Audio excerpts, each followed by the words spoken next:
حضرت عزرائیل علیہ السلام حضرت موسیٰ کے چوتھے خلیفہ تھے۔ ان کی 70,000 قوم مر گئی تھی، پھر اللہ نے ان کو زندہ کیا، اور آج بھی ان کی قوم زندہ ہے۔ اس نسل میں سے جو لوگ آج بھی موجود ہیں ان کے جسم میں سے خاص قسم کی بدبو آتی ہے۔ واقعہ اس طرح کہ حضرت عزرائیل علیہ السلام اپنی قوم کو چھوڑ کر کہیں چلے گئے تھے کسی کام کے سلسلے میں۔ پیچھے قوم کے اندر اللہ تعالیٰ نے طاعون کی بیماری بھیج دی۔ اب طاعون کی بیماری آتے ہی وہ قوم ڈر گئی کہ موت نہ آ جائے، وہاں سے بھاگ کر جنگل میں چلی گئی۔ اللہ کو یہ پسند نہیں آیا کہ یہ قوم چھوڑ کر جنگل میں کیوں چلی گئی ہے بھاگ کر، موت کے ڈر سے۔ موت تو آنی ہے، جس کی لکھی ہے اس کو آ جائے گی، جس کی نہیں لکھی نہیں آ سکتی، پھر بھاگی کیوں ہے؟ اس سلسلے میں اللہ تعالیٰ نے غصہ فرمایا اور ایک فرشتہ عذاب کو اسے اس جنگل کی طرف بھیج دیا۔ فرشتہ جنگل میں جاتا ہے، ایک پہاڑ کی اوٹ میں بیٹھ جاتا ہے اور وہاں سے چیخ کر آواز لگاتا ہے، منہ تو کہ تم سب مر جاؤ۔ اب ان کے دل پر وحشت طاری ہو گئی، حالانکہ کوئی موت کا سلسلہ نہیں تھا، کوئی بیماری نہیں تھی، بس اس ڈر کی وجہ سے وہ سارے وہاں پر 70,000 بندہ مر گیا۔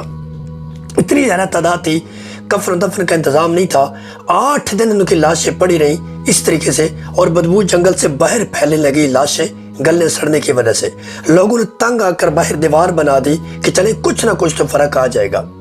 جب حضرت عزرائیل علیہ السلام واپس آئے، جنگل سے گزرے، تو جب یہ انہیں پتہ چلا کہ یہاں لاشیں ہیں اور یہ میری امت کے لوگ ہیں، تو اس وقت آپ پریشان ہوئے، اللہ سے دعا کی، مالک میں اکیلا رہ گیا ہوں، یہ میرے دکھ سکھ کے ساتھی تھے، خطا ہوگی کوئی بات نہیں، ہو جاتی ہے، لیکن مالک تو مہربان، تو رحمت کرنے والا ہے، تیری رحمت کتنی وسیع ہے، اب میں تو اکیلا تنہا رہ گیا ہوں۔ اللہ نے فرمایا عزرائیل علیہ السلام آپ ان ہڈیوں کی طرف مخاطب ہو کر کہو، اللہ حکم دیتا ہے جڑ جاؤ، یہ جڑ جاتی ہیں۔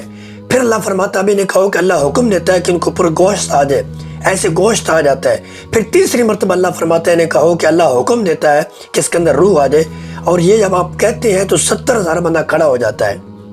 اب وہ زندہ تو ہو گئے، لیکن زندہ ہونے کے بعد اب وہ واپس قوم میں آتے ہیں، بسنے لگتے ہیں، لیکن اس میں کچھ معاملات عذاب کے تھے، موت کے اثرات تھے، اور کتنا اثر باقی رہا۔ دیکھیں کہ ان کی نسل تھی نا جو، اس کے اندر مردے کی بدبو آیا کرتی تھی، ان کے جسم سے، پھر ان کی جسم سے مردے کی بدبو آیا کرتی، اور جو بھی وہ لباس ڈالتے پہنتی فوراً کفن کی صورت میں ہو جاتا، اور جس طرح کفن میلا ہوتا فوراً ہی ان کا رنگ بھی ایسے ہو جاتا۔ یہ موت کے اثرات ان پر باقی رہے، اور آج تک بھی یہ آپ نے سن رکھا ہے کہ یہودیوں کی خاص قسم ہے کہ جن کی جسم سے یہ بدبو آتی ہے عجیب قسم کی۔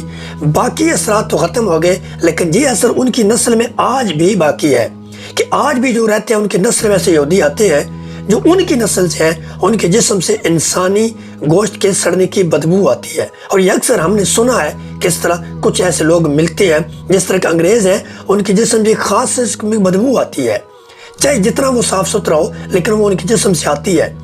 تو یہ نسل آج بھی باقی ہے، اور یہ سلسلہ ان کے ساتھ منقطع ہے۔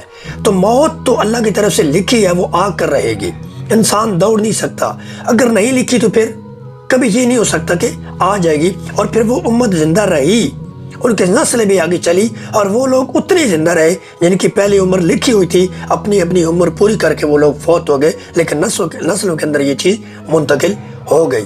اللہ تعالیٰ ہمیں اپنی نافرمانی سے بچائے اور سیرت مصطفیٰ پر چلنے کی توفیق عطا فرمائے۔